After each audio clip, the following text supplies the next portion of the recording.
नमस्कार, स्वागत है आपका हॉर्नबिल टीवी में और मैं हूं आपके साथ शिखा सकलानी। बुलेटिन की शुरुआत करते हैं खबरों के साथ। देहरादून मसूरी मार्ग पर बन रहे पुल निर्माण कार्य का मुख्यमंत्री पुष्कर सिंह धामी ने जायजा लिया। मौके पर पहुंचकर मुख्यमंत्री ने बैली ब्रिज पर काम का जायजा लिया और दिशा निर्देश दिए। मीडिया के सवालों पर उन्होंने कहा कि बड़ी संख्या में पर्यटक मसूरी आते हैं, लिहाजा किसी को परेशानी न हो, इसे लेकर सरकार गंभीरता के साथ काम कर रही है।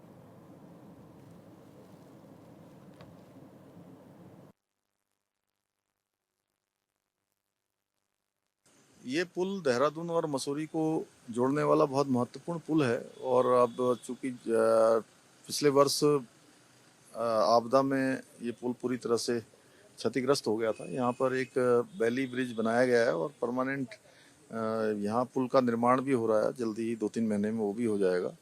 इस समय चूंकि ये टूरिस्ट सीजन है और बड़ी संख्या में पर्यटक आते हैं, देश दुनिया के लोग यहाँ आते हैं, उनको आने जाने में कोई असुविधा न हो, ज़्यादा जाम का सामना न करना पड़े, आम लोगों को भी जाम का सामना न करना पड़े, इसलिए इन सब कामों को त्वरित गति से करना है, जल्दी जल्दी करने के निर्देश दिए गए हैं।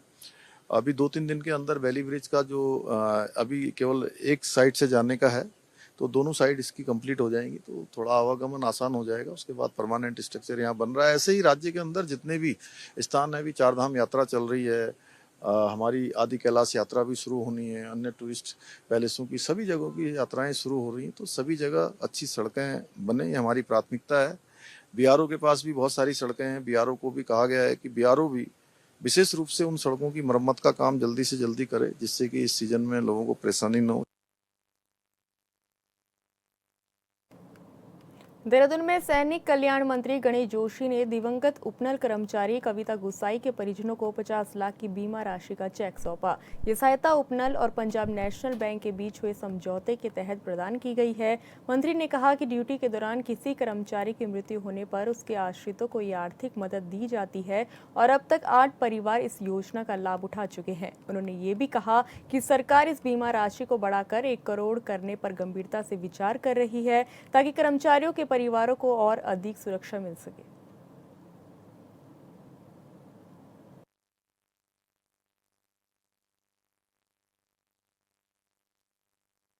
जो हॉस्पिटल में कर्मचारी काम करते हैं, पूर्व में एक्सीडेंट होने की दशा में इनके पास कंपनसेशन ना के बराबर था। जब विभाग संभाला मात्र 25,000 रुपये उनको मिलते थे। मैंने विभाग की तरफ से इसको 1.5 लाख किया और दूसरा हमने पीएम के माध्यम से एमओयू किया, इनका हमने इंश्योरेंस कराया। हमने कहा किसी की एक्सीडेंटल उसमें देखिए किसी की जान की कोई कीमत नहीं होती है, लेकिन जब सरकार की आर्थिक मदद या सहायता हम उसको देखते हैं तो लगता है कि विभाग उनके साथ खड़ा है, सरकार उनके साथ खड़ी है। अभी तक हम 7 लोगों को भरे दे चुके थे और आज 8वीं ये बच्ची जो एक एक्सीडेंट में जिसके प्राण चले गए थे, आज 50 लाख का चेक उसके परिजनों को हमने दिया है।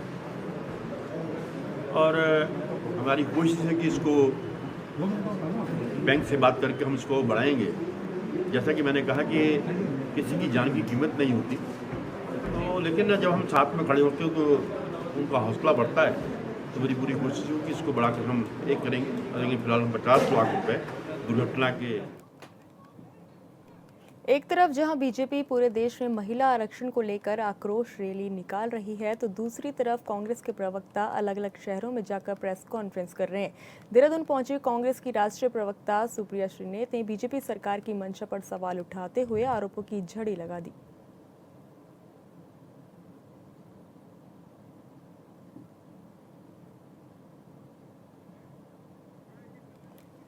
आपको बता दें कि कांग्रेस लगातार प्रेस कॉन्फ्रेंस कर महिला आरक्षण को लेकर बीजेपी सरकार को घेर रही है। परिसीमन के मुद्दे पर सरकार को इस दौरान कांग्रेस ने घेरा। महिला आरक्षण की आड़ में परिसीमन चाहती थी सरकार। दोषपूर्ण परिसीमन प्रक्रिया को आगे बढ़ाने की थी मंशा। आपको बता दें कि देहरादून में कांग्रेस ने प्रेस कॉन्फ्रेंस की, जहां उन्होंने बीजेपी पर जमकर हमला बोला। सुप्रिया श्रीनेत का बीजेपी सरकार पर श्रीनेत ने हमला किया। आपको बता दें कि एक तरफ जहां बीजेपी पूरे देश में महिला आरक्षण को लेकर आक्रोश रैली निकाल रही है, तो कांग्रेस प्रेस कॉन्फ्रेंस कर बीजेपी को घेर रही है।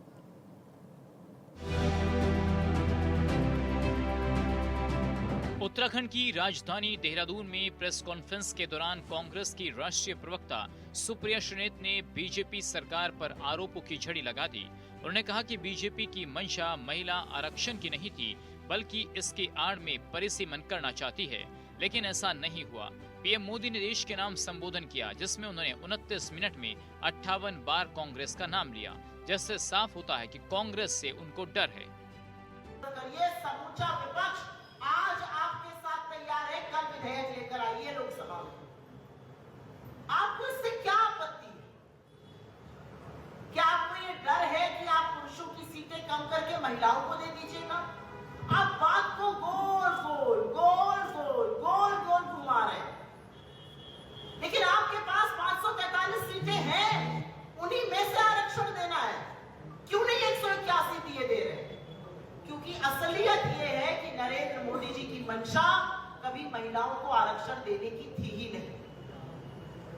असलियत ये है कि जब इस देश का प्रधानमंत्री मॉडल कोड ऑफ कंडक्ट आचार संहिता का उल्लंघन करते हुए दूरदर्शन, जो अब मोदी दर्शन बन चुका है, उसके माध्यम से राष्ट्र को संबोधित करके झूठ फैलाता है, तो वो बिना पलक झपकाए झूठ बोलता है। 29 मिनट के अपने वक्तव्य में मोदी जी ने 58 बार कांग्रेस का नाम लिया, कांग्रेस के नाम की माला जपी। कांग्रेस की राष्ट्रीय प्रवक्ता सुप्रिया श्रीनेत ने कहा कि महिला आरक्षण के लिए विधेयक 2023 में ही पारित हो गया। कांग्रेस प्रवक्ता का कहना है कि आरक्षण को नई जनगणना और निर्वाचन क्षेत्रों के पुनर्गठन यानी परिसीमन से जोड़ना इसे टालने का एक बहाना है। उनका तर्क है कि इसे वर्तमान की 543 लोकसभा सीटों पर ही तुरंत लागू किया जा सकता है, लेकिन बीजेपी ऐसा करना नहीं चाहती। उन्होंने बेटियों के साथ हुए अत्याचार का जिक्र कर बीजेपी सरकार पर आरोपों की झड़ी लगा दी। मैं बिंदुवार तरीके से महिला आरक्षण पर कुछ बातें कर देना चाहूँ। महिला आरक्षण सर्वप्रथम तो जिस नींव पर खड़ा है, वो नींव कांग्रेस पार्टी की बनाई हुई है। 73rd और 74th अमेंडमेंट से लोकल बॉडी में 1/3 सीटें महिलाओं के लिए रिजर्व करने के जननायक श्री राजीव गांधी जी थे। और आपको पता है, जब 1989 में उन्होंने पहली बार ये विधेयक पेश किया सदन में, तो इसके खिलाफ वोट डालने वालों में बीजेपी के दिग्गज लाल कृष्ण आडवाणी जी, अटल बिहारी वाजपेयी जी, जसवंत सिंह जी और राम जेठमलानी जी जैसे लोग थे। तो ये तो इनका इतना सियाह काला इतिहास है। सुप्रिया श्रीनेत ने कहा कि बीजेपी सड़कों पर उतरकर ये बता रही है कि विपक्ष की वजह से महिलाओं को अधिकार नहीं मिला है। बीजेपी के नेता और कार्यकर्ता घर घर जाने की तैयारी कर रहे हैं। उन्होंने कहा कि बीजेपी के लोग जब घरों में जाएंगे तो देश की जनता पूछेगी कि गैस की किल्लत क्यों है, महिलाएं पूछेंगी कि महंगाई इतनी क्यों है कि घर चलाना भी मुश्किल हो गया है। उन्होंने कहा कि महिलाएं पूछेंगी कि देश की बेटियों को न्याय क्यों नहीं मिल पा रहा है। पहले जनगणना होगी, फिर परिसीमन होगा, फिर महिला आरक्षण होगा। ये इतनी सारी कंडीशंस मत लगाइए, तुरंत दे दीजिए। 2024 में आपको इसका नतीजा देखने को मिलेगा, महिलाओं की तूती बोले। लेकिन उन्होंने हमारी बात नहीं मानी। हमने कहा ओबीसी महिलाओं को आरक्षण दीजिए, बात नहीं मानी। और यकायक 30 महीने बाद नरेंद्र मोदी जी महिलाओं के खैरख्वाह बन जाते हैं, महिलाओं से अपनी प्रतिबद्धता दिखाने लगते हैं और ये बिल वापस लेकर आते हैं और कहते हैं कि मैं ये कंडीशन हटाऊंगा, लेकिन मैं परिसीमन करूंगा। असलियत ये है कि नरेंद्र मोदी जी परिसीमन करना चाहते थे। महिला आरक्षण मुद्दा कभी था ही नहीं। और अगर मुद्दा होता तो 30 महीने पहले जो कानून बना था, उसकी अधिसूचना 16 अप्रैल 2026 रात को 9:55 पर आपने की। 334वें संशोधन करने के लिए बिल पेश हो चुका, उस बिल पर बहस शुरू हो गई और उसकी अधिसूचना बहस शुरू होने के बाद हो रही है। ये इनकी सीरियसनेस है महिला आरक्षण को लेकर। एक तरफ जहां कांग्रेस बीजेपी की मंशा पर सवाल उठा रही है, तो दूसरी तरफ बीजेपी के लोग ये कह रहे हैं कि कांग्रेस सहित एनडीए विरोधी पार्टियां महिला विरोधी पार्टी हैं। उत्तराखंड के मुख्यमंत्री से लेकर प्रवक्ता तक इसे लेकर कांग्रेस पर हमलावर हैं। खबर है कि यूपी की तरह उत्तराखंड सरकार भी निंदा प्रस्ताव के लिए विधानसभा का विशेष सत्र बुला सकती है। बीजेपी ने देहरादून में आक्रोश रैली सहित मंडल स्तर पर पद यात्रा की तैयारी की है। भाइयों बहनों, हमारी सनातन संस्कृति में नारी को शक्ति और मातृ स्वरूप के रूप में पूजनीय माना गया है। कहते हैं यत् नारस्तु पूजयन्तु रमन्त तत्र देवता। जहाँ नारियों का सम्मान होता है वहाँ देवताओं का वास होता है। ये हमारी संस्कृति कहती है, हमारे संस्कार कहते हैं। इसलिए मैं यहाँ पर उपस्थित सभी मातृशक्ति से, अपनी माताओं से, बहनों से यह अवश्य कहना चाहता हूँ कि अभी 2 दिन पहले संसद का सत्र हुआ, 16 और 17 तारीख को। नारी शक्ति बंधन जैसे ऐतिहासिक बिल के लिए ये संसद का सत्र हमारे प्रधानमंत्री मोदी जी के नेतृत्व में बुलाया गया था। लेकिन ये नारी शक्ति बंधन जो कि ऐतिहासिक भी था, युगांतकारी निर्णय भी था, वो बिल राजनीति की भेंट चढ़ गया। इसलिए मैं आप सब लोगों से कहना चाहता हूं कि आप लोग निराश न हो। आदरणीय प्रधानमंत्री मोदी जी महिला सशक्तिकरण के लिए उनके प्रयास को विपक्षी पार्टियों द्वारा अपने राजनीतिक नुकसान को मातृशक्ति के कल्याण से अधिक महत्व देने के कारण जरूर हार का सामना करना पड़ा है। पर एक न एक दिन ऐसा अवश्य आएगा कि बिल अवश्य पास होगा और आदरणीय मोदी जी के नेतृत्व वाली पूर्ण बहुमत की सरकार इसे अवश्य भविष्य में पास कराएगी। उत्तराखंड में महिला आरक्षण के मुद्दे की गूंज साफ दिखाई दे रही है। मुख्यमंत्री पुष्कर सिंह धामी ने इस मामले पर केंद्र सरकार के प्रयासों का समर्थन करते हुए विपक्षी दलों की भूमिका पर सवाल उठाए। उन्होंने कहा कि महिलाओं को राजनीतिक प्रतिनिधित्व देने के लिए सरकार पूरे तरीके से प्रतिबद्ध है, लेकिन विपक्ष का रवैया इस दिशा में बाधा बन रहा है। तो कांग्रेस कह रही है कि महिला आरक्षण पर बीजेपी की मंशा साफ नहीं है। आरोपों की राजनीति में दोनों पार्टियां किसी से कम नहीं हैं और इन सब के बीच जनता सब कुछ देख और समझ रही है। उत्तराखंड में चारधाम यात्रा 19 अप्रैल से विधिवत शुरू हो चुकी है। गंगोत्री यमुनोत्री धाम के कपाट खुल गए हैं। अब तक चारधाम यात्रा के लिए 19 लाख रजिस्ट्रेशन हो चुके हैं। पर्यटन सचिव धीराज सिंह गब्रियाल ने कहा कि ये रजिस्ट्रेशन इसलिए कराए जा रहे हैं कि यदि यात्रा के दौरान किसी तरह का संदेश यात्रियों को देना पड़े तो विभाग मैसेज के माध्यम से सभी के पास चला जाए। इस बार सभी मंदिरों में खासतौर पर केदारनाथ बद्रीनाथ धाम में वीडियोग्राफी पर प्रतिबंध है। उन्होंने कहा कि इस बार ऐसे लोगों के लिए भी व्यवस्थाएं की गई है जो ग्रुप में धर्मशाला या होटल में आकर रह रहे हैं। उनके पास विभाग की रजिस्ट्रेशन मोबाइल वैन स्वयं पहुंचेगी और उनका यात्रा के लिए रजिस्ट्रेशन करेगी।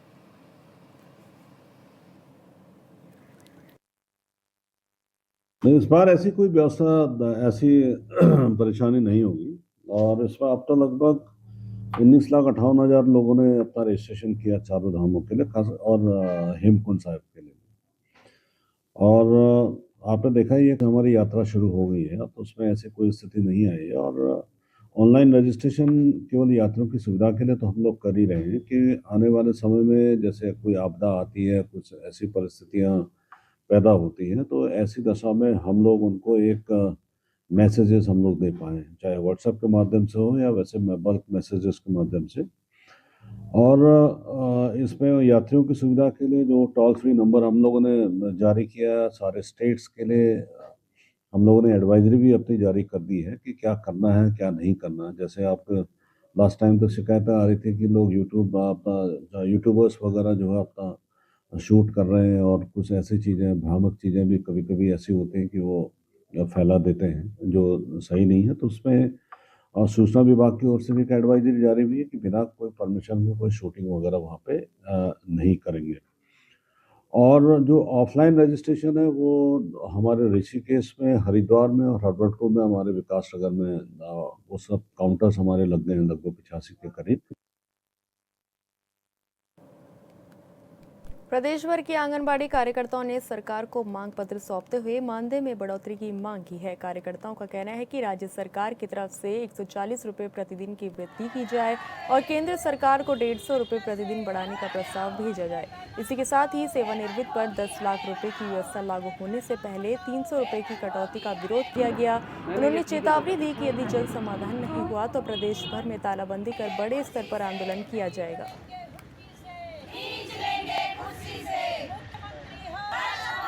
पूरे प्रदेश में आज हमारी 40,000 वर्ग में अपने मांगों को लेकर धरने पे बैठी हुई है, जिसमें प्रथम मांग हमारी मानदेय बढ़ोतरी को लेकर है कि हमारे सरकार से, क्योंकि ये राज्य में हो या केंद्र में हो, हम बीजेपी सरकार ही है और हम लगातार इस बात को लेकर चल रहे हैं कि डबल इंजन की सरकार महिलाओं का कुछ ध्यान दे और उनका मानदेय बढ़ाए। ये आंगनबाड़ी वर्कर हैं, इनको केवल 9,300 कार्यकर्ती को और 5250 रुपए सहायकों को दिया जाता है। हम इनसे निवेदन करते हैं कि हमको कम से कम एक न्यूनतम वेतन नहीं दे पा रहे हो, मजदूर के बराबर कम से 18,000 रुपए मानदेय दिया जाए। हम ये चाहते हैं, कई बार बोलते हैं कि तुम केंद्र वाले कभी राज्य वाले हो, हम इनसे एक डायरेक्टली भी नहीं बोल पा रहे या जोर भी नहीं दे रहे, हम केवल ये बोल रहे हैं कि हमारा 140 रुपए राज्य सरकार प्रतिदिन का यहाँ से बढ़ा दे और 150 रुपए केंद्र सरकार हमारा केंद्र से बढ़ा दे, तो हमारा एक थोड़ा सा जो जीवन जीने के लिए हम काम कर रहे हैं वो हम एक खुशीनुमा जिंदगी जी पाए। इन्होंने इस मानदेय को लेकर भी हमें इतना सता दिया है और काम इतना ज्यादा दे दिया कि आज एक आंगनबाड़ी वर्कर एक क्या बोलते कुपोषित बोलूं या मौत के मुंह से निकल के आ रही है, इस तरह की जीवन जी रही है। शोषण, महिला सशक्तिकरण बाल विकास में आंगनबाड़ी को खुलेआम शोषण किया जा रहा है। उत्तराखंड हाईकोर्ट के वरिष्ठ न्यायाधीश न्यायमूर्ति मनोज तिवारी की एकल खंडपीठ ने पूर्व पुलिसकर्मी जगदीश नाथ गोस्वामी को जेल से रिहा करने के निर्देश दिए हैं। साथ ही एसएसपी को निर्देशित किया है कि जगदीश नाथ गोस्वामी को तुरंत नौकरी में बहाल किया जाए और उनके बचे हुए पैसों को उन्हें वापस दिया जाए। दरअसल जगदीश नाथ गोस्वामी पर कोविड लॉकडाउन के दौरान 376 का मुकदमा दर्ज किया गया था, जिसके बाद कोर्ट ने उन्हें नौकरी से निलंबित कर जेल भेज दिया था।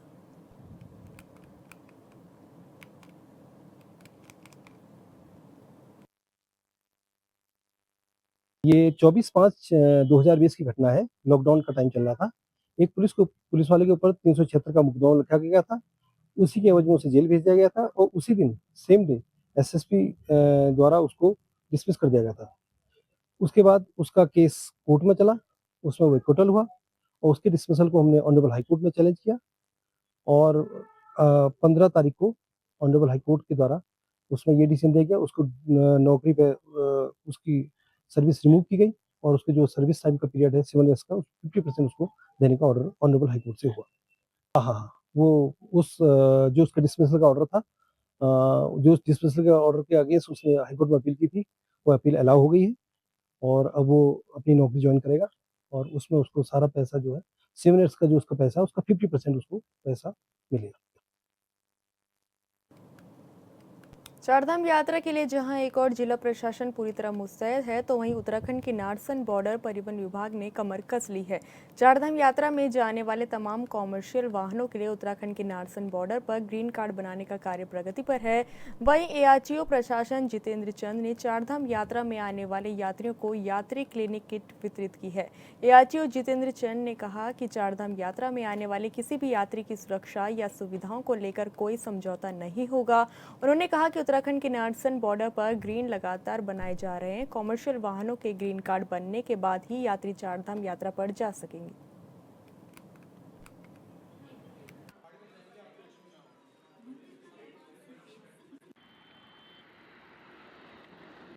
देखिए, जहाँ जहाँ भी हमारे ऑफिस हैं, जैसे रुड़की में ऑफिस है तो हमने अपना ग्रीन कार्ड का सेंटर नारसन में बना रखा है लोगों की सुविधा के लिए। जो बाहर से जो भी गाड़ियाँ आती हैं तो सबसे पहले यहीं प्रवेश होता है, तो यहीं पर हमारा सेंटर है। अगर हरिद्वार की बात करें तो हरिद्वार में अपने ऑफिस में रोशनाबाद में ही उनका है और देहरादून ऑफिस का जो ग्रीन कार्ड सेंटर है वो आशा रोड़ी में है। इसी प्रकार से विकास नगर है हमारा ऑफिस, तो विकास नगर का हर्बलपुर में क्योंकि प्रवेशद्वार वहाँ से है तो वहाँ पर ग्रीन कार्ड सेंटर है, जहाँ पर जो लोग आते हैं यात्री वहीं पर बनाते हैं। इसी प्रकार से ऋषिकेश कार्यालय के पास में ग्रीन कार्ड सेंटर है, तो जो भी यात्री और वाहन बाहर से आते हैं तो वो वहीं पर अपना ग्रीन कार्ड बना लेते हैं। नाम है सिद्धार्थ बासु, मैं कलकत्ता से आया हूँ। माई वाइफ एक्चुअली हम आए हैं 2 धाम यात्रा के लिए, Kedarnath, Badrinath and Haridwar, Rishikesh and all that. But यहाँ का जो रोड कनेक्टिविटी है और गाड़ी का व्हीकल्स है और यहाँ का जो व्यवस्था है एक्सेलेंट। मैं पहले भी आने की कोशिश किया था लेकिन इतना दूर तक नहीं आ पाया, लेकिन because of the road connectivities and all that this all the situation, but nowadays is very good, very essential, very effective, and especially all this room and AC connect, all यात्री वेटिंग्स एंड ऑल। सुविधाएं तो बहुत अच्छा है, लेकिन पहले सुविधा है हम लोग गाड़ी से उतरने के बाद इतना कड़ी धूप में अभी जैसे AC हॉल है, बाहर 2 AC का फ़ैन लगा हुआ है और किसी भी अच्छा टॉयलेट की क्लीनिंग है और जो तरह के खाने पीने का सुविधा आज साइड में है, तो किसी भी तरह की प्रॉब्लम हम लोगों को फेस अभी तक करने के लिए नहीं पड़ा। बहुत अच्छा सिचुएशन है यहाँ। उन्हें कहना चाहूँगा जो वो लोग आए हैं, पहले जैसा था वैसा नहीं है, अभी बहुत सुविधा बढ़ गई है। आप लोग आए और भगवान के दर्शन करें और अच्छी तरह से सुविधा से वो करके दर्शन करें और अच्छी तरह से सेफली आप घर वापस जाएं। बस यही मैं कहना।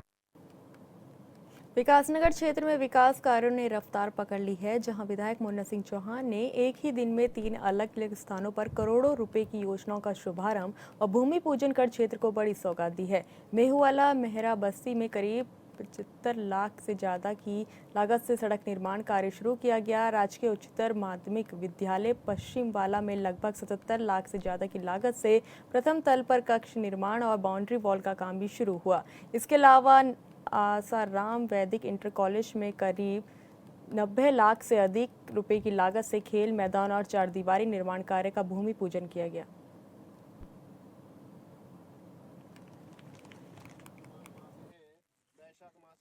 एक प्रकार से जैसे एक रोड मैप में ड्रॉ कर लेता हूँ। अब चूंकि ये शिक्षा सत्र का प्रारंभ है, तो एजुकेशनल इंस्टीट्यूशन में जिन कामों को मुझे कराना है उसको मैंने शिक्षा सत्र के दृष्टि से उसको प्लानिंग कर ली गई है, उसकी मैपिंग कर दी गई है प्रॉपर्ली, उसके लिए टाइमलाइन निर्धारित कर दी गई है, उसके माइलस्टोन तय कर दिया गया है कि किस समय तक हमें कौन कौन सी चीजें अचीव करनी है। कुल मिलाकर के जिम्मेदारी भी बनती है, पूरे समाज की जिम्मेदारी बनती है, मेरी ज्यादा बनती है विधायक होने के नाते, कि जो सरकारी और अर्ध सरकारी संस्थान है, यहाँ पे पढ़ने वाले जो बच्चे हैं वो अमूमन बहुत सर्वसाधारण परिवारों से आते हैं, आर्थिक रूप से कमजोर पृष्ठभूमि के बच्चे होते हैं, उनके प्रति हमारी जिम्मेदारी ज्यादा बनती है। और मेरा एक ये लक्ष्य भी है कि मैं ये सरकारी और अर्ध सरकारी विद्यालयों को किसी भी तरीके से ये नहीं चाहता कि प्राइवेट पब्लिक स्कूलों से पीछे छूट जाए, बल्कि पहली कतार में हम इन विद्यालयों को खड़ा कर सके, ये मैंने लक्ष्य निर्धारित किया है। और उसी क्रम में ये यहाँ पर भी जो इंफ्रास्ट्रक्चर डेवलपमेंट का काम है चरणबद्ध रूप से हम कर रहे हैं, और दूसरे स्कूलों में भी इंफ्रास्ट्रक्चर डेवलपमेंट का काम मैं निरंतर कर रहा हूँ। जो हमारे माननीय विधायक हैं मुन्ना सिंह चौहान जी, उनका शिक्षा के प्रति और खासकर जितने भी मतलब विद्यालय हैं इस क्षेत्र के, केवल हमारे ही विद्यालय नहीं सारे विद्यालयों के प्रति उनकी ये धारणा है कि विद्यालयों का कम से कम उसमें जो इंफ्रा है, तो उनका इंफ्रास्ट्रक्चर है वो पूरा तैयार होना चाहिए। क्योंकि हमारे जो विद्यालय है ना, इनमें गरीब छात्रों के मतलब गरीब वर्ग के बच्चे पढ़ते हैं। तो फिलहाल जो हमारे विद्यालय में एक तो यहाँ पर ये एक स्टेडियम बनना है, और स्टेडियम बनने के साथ साथ माननीय विधायक जी ने हमें ये कहा है कि ये जो बिल्डिंग है हमारी, चूँकि ये बिल्डिंग हमारी लगभग 60 साल पुरानी है और इसमें बहुत कुछ करने को शेष है, मरम्मत मांग रही है पूरी की पूरी बिल्डिंग। तो माननीय विधायक जी ने पूरा ये आश्वासन दिया है और उनकी नज़र रहती है उनकी। हम बहुत बहुत आभार, हम हमारा पूरा विद्यालय परिवार माननीय विधायक जी का आभार प्रकट करते हैं। उनकी पूरी नज़र रहती है कि कोई भी ऐसा क्षेत्र छूट ना जाए, और खासकर शिक्षा को तो बहुत ज़्यादा वो प्रमुखता से वो लोग देख रहे हैं। तो हमारे विद्यालय के लिए इसमें जो बिल्डिंग है, बिल्डिंग में जो थोड़ा टूट फूट का कार्य है, बहुत पुरानी बिल्डिंग है, रंग रोगन नहीं है, कहीं प्लास्टर नहीं है, तो उसके लिए उनका कहना है कि ये इस काम को प्रमुखता से देखेंगे। इसके अलावा बच्चों के लिए स्मार्ट क्लासेस की तरफ भी उनका पूरा रुझान है। अगर ये स्टेडियम बन जाएगा तो यहाँ क्षेत्र के फिलहाल इस बुलेटिन में इतना ही। आप देखते रहिए हॉर्नबिल टीवी। नमस्कार।